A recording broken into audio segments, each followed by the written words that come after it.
Congratulations, Merry Christmas. A 3-2 victory last minute. That doesn't come better than that, does it? No, it doesn't. I don't know if I want to do that every week. My throat's gone, my hair's getting whiter, but we, to epitomise this group, we scored 2 goals in 90 plus minutes.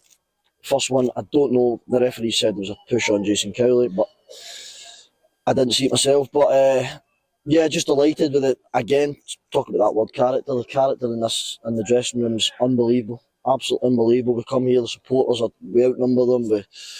The game was, I thought, was pretty poor first half, to be brutally honest, probably from us, but also the style of play that you're up against. They want to put balls in the box, want to play forward quickly, and we had to try and deal with that.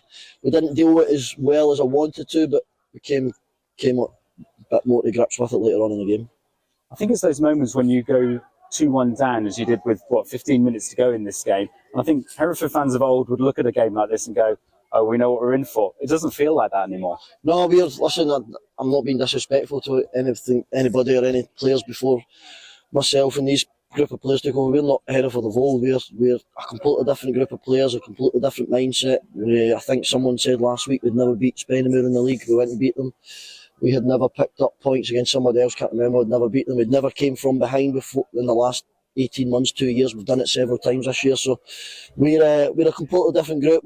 We're humble. That starts from myself and Adam Rooney and the coaching staff. And we'll get back to work. We'll get back to the drawing board. We'll enjoy today. But listen, next week will be a completely different game.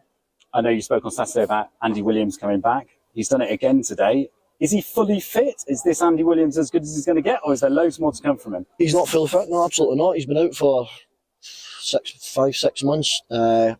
Ideally, when you're in a full-time environment, which Willow's been for the majority of all of his career, you would get some in-house games, but we don't have that luxury, so it's just trying to bed him in every now and again. We got to 60 minutes, and I pulled him and asked him if he was ready to go, which he was, so we gave him another 5-6 minutes after that, but his experience is there. He comes on and you can just feel it in the supporters, you can feel it on the pitch that he starts dragging, even if he's not having a great game, which he did have a good game, but I just mean in general, he'll start dragging people to him, his experience, he knows where to run, he knows how to play, and delighted because that takes a big individual character from him being out for so long, back at his home club where everybody loves him, and that's the reason I brought him to the club, to produce moments like that. You talked about Jason Cowley's goal disallowed. It felt like, from everybody watching it, no one else could work out why it was disallowed either. I don't want to sound bitter. I don't know if it was something to do with the supporters, whether he had a problem with the supporters and he's thought that, listen, that's ridiculous for me to say, but I couldn't think of anything else. I spoke to the linesman. He seen nothing. The linesman gave it. So, yeah, we were disappointed with that. But again, we could have just waited and trying to see out the 2-2 draw, but we thought, no, let's go for it, and that's character on the pitch, and credit to the players.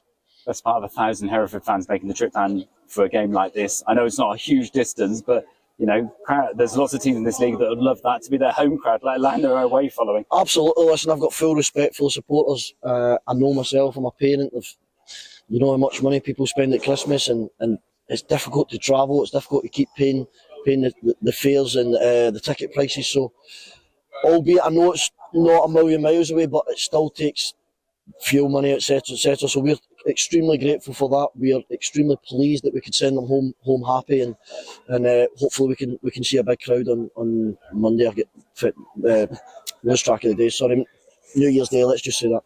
Yeah, it's New Year's Day. I'm not sure which day it is either. And what happens between now and New Year's Day then? Because you haven't got a game in the middle, have you?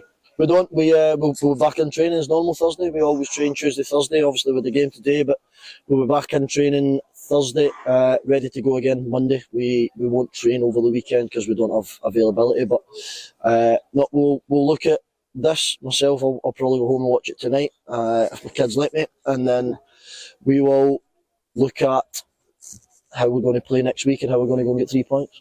Has anybody come out of this game with any knocks today? No, the only one, obviously, Jordan Lydon was the one that wasn't on the bench. We seen an opportunity last week to try and get him minutes. We came to a surface that, listen, he trains on it, but we just seen an opportunity to maybe just feed him back in. Again, like Andy Williams spent a lot of his career in full-time football and in a sort of different position. He's not in a position where you can bring him on for 15 minutes one week, 20 minutes the next week, whereas Willow is. That's a striker's thing. So, no, he's absolutely fine. Just we've seen an opportunity to leave him out today. Paul, thank you. Congratulations. Happy New Year. Thank you.